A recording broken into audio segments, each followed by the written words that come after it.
রমজান মাসে ২-১ দিন বাইরে ইফতারি না করলে হয়? মনটা কি ভালো লাগে?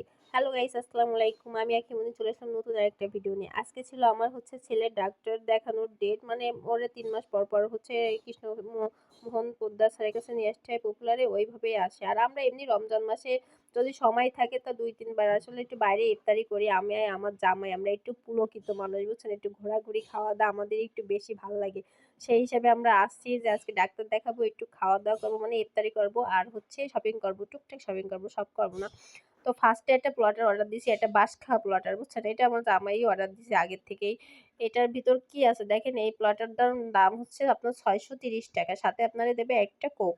ওর ভিতর কি মানে খাওয়ার মতো কিছুই নাই। ওই যে সুসিটা দেছে না, ওইটা হচ্ছে দাম বেশি। আর আমরা কি ওইসব খাই? ওইসব চাইনা মাইনা খাবার ওরা চাইনারা খাবে। ও কি ঘোড়ার ডিম, আর খাইতে একটুও ভাল লাগে না, বুঝছেন? ওইগুলো আমি খাইয়ে দেখছি।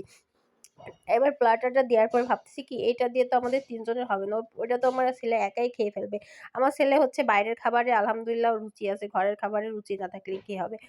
এখন আনাস আব্বু বলছে তাইলে আমি আরেকটা অর্ডার দেন। তারপর আরেকটা তো অর্ডার দিতে হবে। যেহেতু আমরা ২ জনই রোজা রয়েছি। সারাদিন রোজা থেকে তো খাওয়া-দাওয়ার দরকার আছে। এরপরে ও আরেকটা অর্ডার দিছে। আর ওই যে ফলের জুসগুলো, ওইগুলো হচ্ছে একেকটা প্লটারের সাথে একেকটা। আর আমরা যে একটু ২ টা প্লটার অর্ডার দিছি তাইতে আমাদের ২ টা ফলের জুস হবে। পরে ওরা আনাসের জন্য কনসিডার করে একটা দিছে, যে ছোট মানুষ। কিন্তু এই জুসগুলো অনেক মজা ছিল। কিন্তু ওর ভিতর কাঁচা, কাঁচা আইস দিয়ে রাখছে, বুঝছেন? এমনিতে অত বেশি গরম না। এবার রমজান কিন্তু অত বেশি গরম না। তারপরেও এসির ভিতর বসে অত বেশি ঠান্ডা খাইলে খুবই কষ্ট হয়। আর আমার জামাই যে মোনাজাত ধরেছে, মানে আজান দিয়ে দিছে। তারপরে আমাদের দ্বিতীয় যে প্ল্যাটারটা ওইটা অর্ডার দিছি, ওটা চলে আসছে। ওইটাই বেশ খাবার-দাবার ছিল। আর ওইটার দাম এটার থেকে অনেক বেশি কম ছিল। ওইটার দাম ছিল আপনার মনে হয় সম্ভবত ৳৩৯০ কি ৳৪০০ প্লাস এরকম কিছু একটা ছিল। আমার সঠিক খেয়াল নেই। ওইটায় পিজ্জা ছিল, পাস্তা ছিল, চিকেন ফ্রাই ছিল, অনেক কিছু ছিল।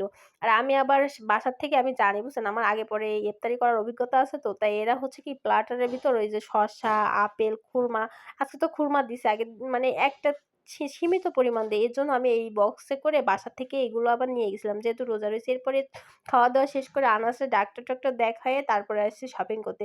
১ম এ ঢুকছিলাম আড়ং-এ। ভাই আড়ং-এ যে কি ভিড়! আপনার ডাকবাংলায় কি ভিড় হয়, তার থেকে বেশি ভিড় হচ্ছে আড়ং-এ।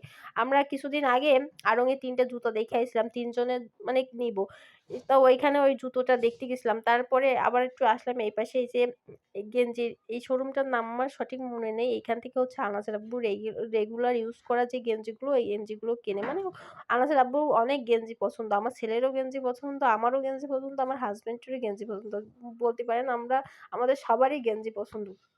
তো ও ট্রায়াল দিচ্ছিল যে সামনে গরম চলে আইছে, এখান থেকে গেঞ্জি নেবে। এভাবে নিচ্ছিল, বুঝছেন? আমি একটু দেখতেছিলাম। দেখেন কি সুন্দর, সুন্দর আমি বাংলায় গান গাই, বাংলার গান গাই। সুন্দর, সুন্দর মেসেজ দেয়া গেঞ্জি আছে। আমার মনে হয় কি এইখানে যারা ওই যে ভার্সিটি রেস্টুরেন্ট আছে না, ওরা হচ্ছে বেশিরভাগ কেনাকাটা করে ওই যে বিভিন্ন মেসেজ-টেসেজ দেয়া। ওরপরে আড়ং-এর বুঝছেন এত ভিড়, ওইখানে আমরা হচ্ছে ৩ টে জুতো আগে দেখে আসছিলাম। তা আমাদের ২ জনের তো সাইজে মিলেনি। আনাসের আব্বুরটা হইছে, আনাসের আব্বু নিয়ে আইছে। আর আমরা ২ জন, আমি আর আমার ছেলে যেটা পছন্দ করেছি, জুতা আছে কিন্তু আমাদের সাইজ নেই। এর জন্য আমরা চলে আসলাম নিউ মার্কেটে। আমাদের তো জুতা কিনতে হবে। নিউ মার্কেটে এসে সম্রাটে ঢুকলাম। নিউ মার্কেটের এই জুতাগুলোও ভালো। আমরা ২ মানে আমাদের ওইটা পছন্দ হয়েছিল। এখন সাইজে না থাকলে আর অত ভিড়ে, বুঝছেন? বেশিক্ষণ দাঁড়ানোও যায় না। আড়ং-এ প্রচুর পরিমাণে ভিড়। এরপরে আমরা জুতো কেনা শেষ করে ওই যে নিউ মার্কেট ওইখানে একটু বসে রিল্যাক্স করতেছিলাম। আর আমার ছেলে, বুঝছেন, রাস্তার পাশে যদি একটা ছাইও বিক্রি করে সেটাও তার খাওয়া লাগবে, খাতি পারুক না। এরপরে বাসায় চলে আসি। দেখেন তো আমার জুতোটা কেমন হইছে। আমি পছন্দ করে কিনছি। ওই নিউ মার্কেট থেকেই কিনছি। সাথে সবারটাই দেখাচ্ছি। আজকে হচ্ছে আনাস আব্বুর একটু গেঞ্জি শপিং হইছে আর জুতা। এছাড়া আর কিছুই হয়নি। একদিন যদি সবকিছু কিনে ফেলাই তাইলে আর বারবার যাওয়া যাবে না। আর সময়ও ছিল না, বুঝছেন? তাই রাত ৮টা ১১টা বেজে গেছে। আবার আইসে নামাজ তারাবি থাকে, তারপরে সেহরি খাওয়া-টাওয়া। এটা মানে রোজার মাসে তো সবাই ব্যস্ত। আর এটা হচ্ছে আনাসের লোফা। আনাসের লোফার আমি তেমন কিনে দিই না। এবার কিনে দিলাম। ওর পাটা অনেক চ্যাপ্টা। মানে জুতা কিনলে বেশিদিন পরতে পারে না, ছোট হয়ে যায়। আর এটা হচ্ছে আনাসের আব্বুর তো আর কি থাকবো, তো বেটা তো মাসে ২-১ বার আড়ং-এতে জুতো কেনে। তার ফেভারিট ব্র্যান্ড মানে ব্র্যান্ড হচ্ছে আড়ং, বুঝছেন? সে শুধু আড়ং-এতে। আর এই জুতোর এইগুলা ফুটা করে রাখলে লেদারের জুতোগুলো নষ্ট